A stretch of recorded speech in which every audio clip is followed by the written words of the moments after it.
मंत्रिमंडळाने आज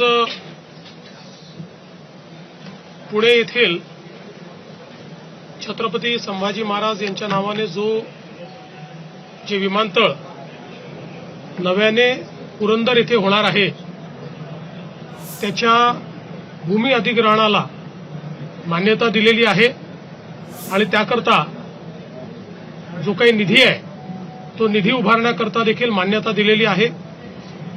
या संदर्भातली प्रोसेस आम्ही जवळपास अंतिम टप्प्यात आणलेली आहे।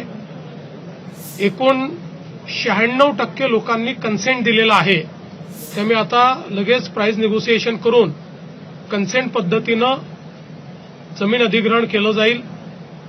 ज्यांची कन्सेंट आली नाही त्यांचे काही कायदेशीर अडचणी दिसत आहेत त्या देखील आम्ही दूर करू आणि साधारणपणे 1 जूनपर्यंत हे भूमी अधिग्रहण करावं असा आमचा प्रयत्न आहे। तशी 6 महिन्याचा अवधी आम्ही दिलेला असला तरी 1 जूनपर्यंत हे अधिग्रहण करण्याच्या संदर्भात निर्देश दिलेले आहेत।